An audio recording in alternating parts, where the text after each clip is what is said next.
Welcome to the Realm. I'm Realm Streams on YouTube and Twitch, and this is going to be my no damage guide to the High Roller Spectral Knight. Any subs, comments, likes and views are appreciated more than I can possibly say. You'll need a level 20 fighter for your skills. I'd recommend Sprint and Victory Strike. Goldilocks zone for this boss is slightly off centered and to the right. This is the safest place to be whilst being close enough to maximise your damage. The high roller version of this boss can do any one of his attacks at any time, with the only exception being his jump slam attack. This attack can still only be done after one of the boss's spinning sword attacks. The boss can now do either one of his spinning sword attacks straight after his dashing jab attack. It is best to dodge the jab attacks and then parry the spinning attacks while always being ready for the jump slam attack. One of the most common attacks is the boss's straight jab. The key signal for this attack is the boss aiming his sword towards your feet before jabbing towards you. To dodge this attack, take a step to the right. His other jab attack is his dashing jab. The key to this attack is the boss's hand pointing towards you while lowering his head and sword ready for the dash. To dodge this attack, just strafe to the right. The second most used attacks are his spinning sword attacks. One spin attack is at head height. The key signal for this attack is the boss tucking his sword down by his waist before the spin. To parry this attack, look slightly right of the boss, about head height, whilst walking backwards. The other spin attack is a leg slash. The key signal for this attack is the boss sinking down whilst tucking his sword down by his waist. To parry this attack, just look slightly right of the boss whilst aiming down towards your feet and walking backwards. The last possible attack in this combo is his jump slam attack. The key signal for this attack is the boss quickly sinking down before jumping. To dodge this attack, you must quickly look up to the boss while strafing either left or right. All other attacks from this boss are single shot style attacks, so they should be parried to maximise your damage output.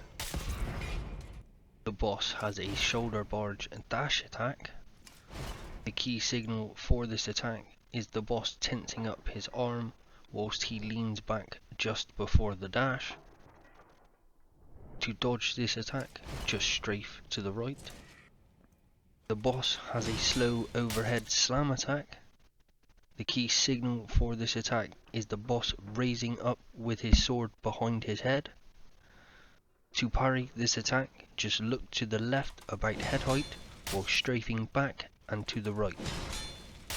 The boss has one upward slash attack from leg to head height.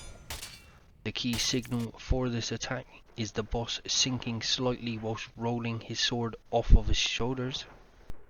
To parry this attack, just look left about head height, then look up as much as possible while strafing back and to the right. The boss has a headshot slash attack. The key signal for this attack is the slight lean backwards and the sword being pulled behind his head. To parry this attack, just look left about head height while strafing to the right. The boss has a long range headshot slash attack. The key signal for this attack is the boss slightly turning himself to the left whilst pointing his sword upwards, then behind himself. To parry this attack, just crouch whilst looking left and up as far as possible. The boss has one explosion attack. This attack leaves frozen circles on the floor, up to 3 at once. These circles do very little damage, but they have a slowing or freezing mechanic, leaving you unable to dodge the boss.